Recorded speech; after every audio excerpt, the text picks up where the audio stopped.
Bonjour à tous, bienvenue dans cette vidéo. Je vous propose ici la partie B de l'exercice 4 du bac ES d'Amérique du Sud, novembre 2017. Partie A, on avait déterminé deux valeurs A et B hein, pour qu'une fonction corresponde à cette courbe ici en haut à droite. Cette fonction, c'était celle qu'on vous donne ici dès le début de la partie B. Et là, première chose, on va étudier donc le signe de f' pour avoir les variations de f, donc étude classique de variation. Question 2, point d'inflexion. On est vraiment dans le programme de TES. Et après, un petit calcul d'air donc avec une intégrale et une valeur moyenne. Donc un exercice qui résume bien ce qu'il faut savoir faire sur ce thème en terminale ES. Donc on est parti, étudions le signe de f'. On vous donne d'ailleurs f' puisqu'on avait déjà dérivé dans la partie A, donc on ne va pas retester une deuxième fois. Et pour ceux qui s'étaient trompés, comme ça, vous pouvez faire la partie B. Donc première partie, ce signe de f'. Et une remarque avant de commencer, on a la courbe à droite, elle était donnée, donc vous voyez bien que les variations, elles sont attendues. On va avoir croissant jusqu'à 0,25 et décroissant jusqu'à 2. Donc on sait ce qu'on va obtenir. Alors f', donc on va recopier son expression. Donc 2 moins 8x exponentielle moins 2x. Et il faut du signe, donc pas peine de dériver. Là, étude de signe. Donc on va couper en deux étapes. Alors évidemment, souvent sur les copies, vous rédigez beaucoup moins que ça, mais je vais quand même expliquer. Alors 2 moins 8x, pourquoi on sait faire? Parce que c'est une fonction, c'est une expression affine. D'accord? Avec un coefficient égal à moins 8. Donc c'est une fonction qui est décroissante. Ça veut dire que son signe, ça va être plus 0 moins. Du signe de A après le 0. Pour ceux qui font des phrases, pour les autres, c'est décroissant. Donc on a d'abord les grandes valeurs, puis les valeurs négatives. Ensuite, deuxième étape, on cherche où est-ce que 2 moins 8x s'annule. Ce qui me donne donc moins 8x égale moins 2. On divise par moins 8 des deux côtés. Il reste moins 2 sur moins 8. On simplifie les plus, enfin les moins. 2 sur 8, ce qui nous donne un quart. Et donc on retrouve ce fameux 0,25 qu'on attendait. Voilà, ça c'est fait. Pour l'exponentielle de donc le signe de exponentielle moins 2x, et là c'est du cours, quel que soit ce que vous mettez dans un exponentiel, c'est pour ça qu'on met grand X, vous savez qu'exponentielle grand X sera strictement positif. Donc ici, quel que soit x, appartenant ici on est à sur 0,2, eh bien exponentielle moins 2x est donc strictement positif. On a tout pour... Maintenant le tableau. Alors on a x entre eux dans le texte, on relit bien le texte à ces moments-là pour bien recentrer, on est sur 0,2. Voilà. Ensuite, on aura à donner le signe de 2 moins 8x. On aura aussi le signe d'exponentielle moins 2x. Et le tout va nous donner le signe donc de f'. Alors 2 moins 8x, on a dit que ça s'annule en 0,25. Ça tombe bien, c'est entre 0 et 2. Voilà. Et on a dit que c'était du signe de moins 8 après le 0. Donc on a du plus 0 moins. Exponentielle, c'est tout le temps positif. Donc vous mettez 2 plus. Ici, vous pouvez faire des petits pointillés. Voilà. Et donc pour f', ça s'annule en 0,25, ça sera plus et moins. Et maintenant, on va en déduire les variations de f sur 0,2. On sait bien que quand une fonction a sa dérivée positive, elle est croissante. Donc ici, on va avoir croissante et ensuite, on aura décroissante. Alors on va quand même, pour compléter le travail, calculer les valeurs en 0 et en 2. Alors, f de 0, on l'a déjà dit, ça fait 1. Ça, c'était l'objet de notre première partie, d'ailleurs, sur la courbe, vous voyez. Ensuite, f de 2, c'est combien? Donc on remplace ici dans l'expression de f, pas de f', vous ne vous trompez pas, ça fera donc 4 fois 2 plus 1 exponentielle de moins 4. Donc ça fait 2 fois 4, 8 et 1, 9. 9 exponentielle moins 4. Ce qui fait, pour ceux qui s'intéressent, 9 sur exponentielle 4. Voilà. Et ensuite, pardon, ça c'est le sommet. Nous, ce qu'il faut, on est en 2, donc ça c'est 9 sur E4. C'est pour ça qu'on a un nombre positif mais assez petit. Vous voyez ici, on est assez bas. Et le sommet, eh bien, on calcule. Alors f de 0,25, on remplace.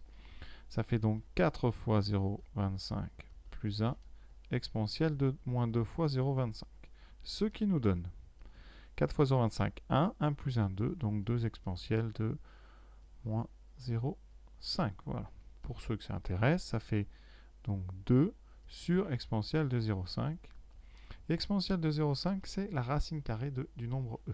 Voilà. Ça. Donc on obtient 2 sur racine de... C'est vraiment pour être complet tout ça. Alors montrons maintenant que la courbe admet un unique point d'inflexion sur 0,2. Alors pour ça, il va falloir étudier le signe de f seconde de x et montrer que cette fonction dérivée seconde s'annule en changeant de signe. Ça c'est important, le changement de signe. Donc on va refaire la même chose. Alors, f seconde de x, c'est 16x moins 12. Alors l'avantage, c'est qu'on vous donne les dérivés, donc 16x moins 12 exponentielle moins 2x. On a déjà dit, exponentielle, quel que soit x, exponentielle moins 2x est strictement positif. Donc f seconde est du signe de 16x moins 12. Alors ça c'est une fonction affine, on va regarder juste où est-ce que ça s'annule.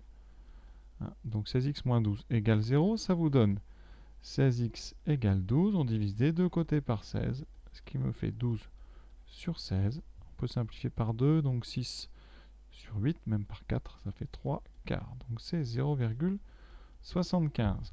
On fait le petit tableau de signes, donc f seconde, on vient de le dire, c'est du signe de 16x moins 12, donc vous avez juste à mettre entre 0 et 2. Ici 0,75, votre dérivée seconde s'annule, fonction affine. Le coefficient c'est 16, 16 c'est un nombre positif, donc c'est une fonction croissante, donc on a moins 0 plus parce que ça fait une fonction ici, vous voyez, qui monte. Donc, qu'est-ce que vous dites? Eh bien, f' s'annule en 0,75 en changeant de signe. Donc, eh bien, vous avez un point d'inflexion. Il est unique puisqu'elle s'annule qu'une seule fois d'ailleurs. Et donc, unique point d'inflexion en 0,75, ça vous l'écrivez sur votre copie.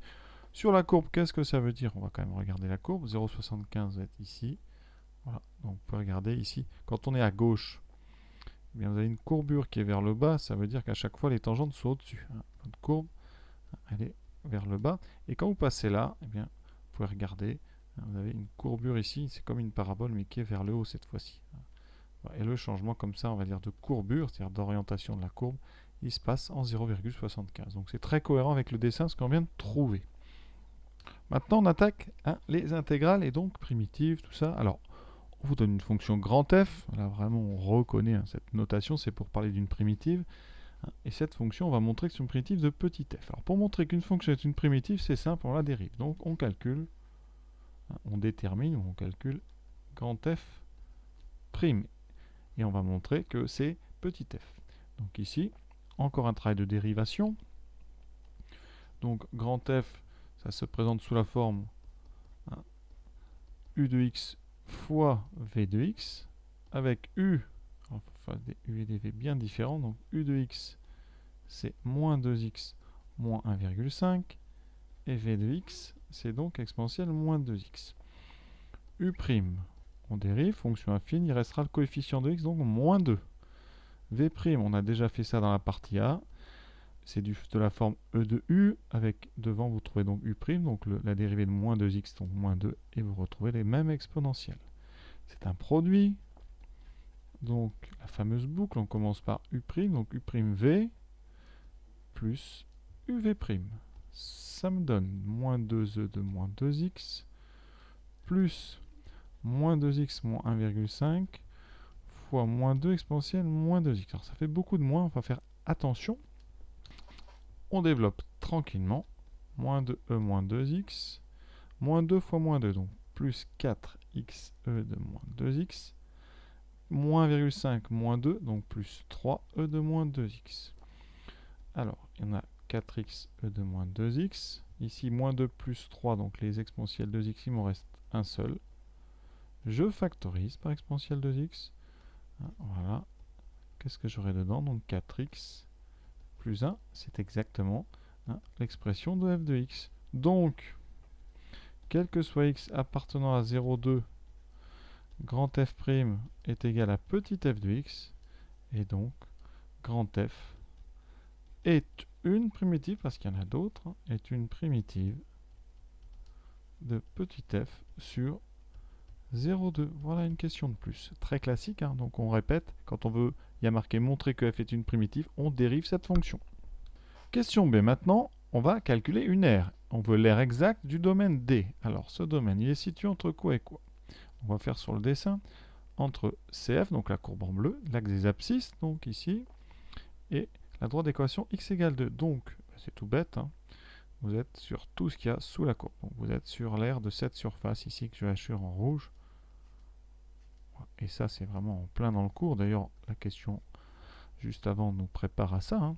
Donc, on sait que l'aire de A, hein, c'est quoi? Donc, c'est le domaine, donc c'est l'aire du domaine sous la courbe entre 0 et 2. On sait que la fonction donc f, elle est positive hein, sur cet intervalle, sur 0,2. On l'a montré avec le tableau de variation tout à l'heure. Hein. Et donc, eh bien, cette r, d'après le cours, c'est l'intégrale de 0 à 2 de la fonction petit f de x dx. Tout ça en unité d'air. On va donc calculer cette intégrale. Une intégrale, ça se calcule à l'aide d'une primitive, et ça tombe bien parce que la primitive, on l'a trouvée dans la première question, c'était ce fameux grand F. Donc ici, ça sera la valeur de grand F entre 0 et 2. On remplace donc d'abord par 2. Attention, on prend ça bien dans l'ordre. Donc par 2, ça fera moins 2 fois 2, moins 1,5. Exponentielle moins 2 fois 2, donc moins 4. Moins la valeur en 0. Donc moins 2 fois 0, 0. Moins 1,5 fois exponentielle 0. Cela me donne moins 4, moins 1,5. Moins 5,5. Exponentielle moins 4. Ici, exponentielle 0, je rappelle que ça fait 1, donc plus 1,5, et ça, c'est en unité d'air, toujours. Hein.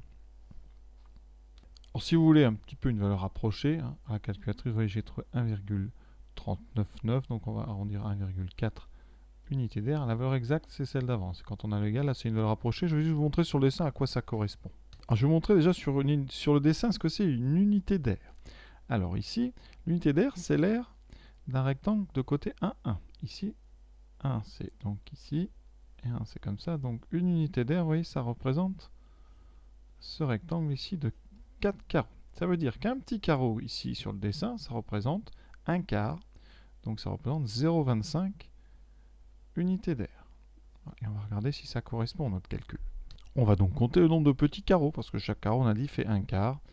Donc, on en a, ici, vous voyez, 1, 2 carreaux entiers. Donc déjà on a un demi, 3 carreaux entiers. Alors après on a des bouts de carreaux, donc on regarde à peu près. Vous voyez ici vous avez presque ça et ça, on va dire que ça fait à peu près un carreau, donc on est déjà à 4. Ici on a 4, on a encore ici celui-là plus celui-là, vous voyez tout ça, ça fait à peu près un autre carreau, donc on est à 5, 5 carreaux et demi à peu près. Donc combien ça représente 5 carreaux et demi? Donc à peu près 5 carreaux et demi qui représentent chacun un quart. Hein, vous voyez, 5,5 sur 4, on n'est pas loin de 1,4, parce qu'1,4 fois 4, ça fait 5,6. Donc on est pas mal du tout. Hein, d'accord? Donc cette aire ici que j'ai grisée, enfin que j'ai hachurée en vert, elle fait à peu près 5,5 petits carreaux qui font un quart d'unité d'air, et on a bien environ 1,4. Voilà. Dernière question, on demande la valeur moyenne sur l'intervalle 0,2. Alors qu'est-ce que ça signifie? Hein, alors il faut imaginer là que ça, c'est comme si vous aviez un gros tas de neige ici, ou de terre, et vous essayez de niveler sur tout l'intervalle 0,2. C'est-à-dire que vous aplatissez tout. Hein, vous voyez, globalement, il faudrait, en traçant un trait ici, hein, que toute la quantité de matière que vous avez au-dessus puisse remplir la quantité ici que vous avez en dessous. Et cette hauteur moyenne, eh bien, c'est la valeur moyenne. Pour ça, vous avez une formule qui est très simple. Hein, donc la valeur moyenne, c'est l'intégrale, c'est-à-dire la somme finalement de la quantité de terre ou de neige, donc c'est l'intégrale, l'air, que vous divisez par la largeur, c'est-à-dire ici 2. Donc on aura l'intégrale de 0 à 2 de f de x dx divisé par la largeur ici, donc de moins 0. Ce qui nous donne moins 5,5 exponentielle moins 4 plus 1,5 sur 2. Et là c'est la calculatrice qui va faire le reste. On arrondit, on demande à 10 moins 1. Et vous voyez, je trouve 0,699, donc arrondi à 10 moins 1, je vais arrondir à 0,7 ici. Est-ce que ça correspond? Mais effectivement, la hauteur qu'on avait prévue, hein, vous voyez, elle était ici, donc 0,6, 0,7. On est pas mal du tout.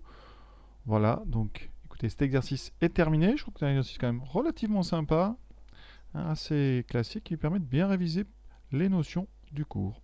Voilà, à bientôt.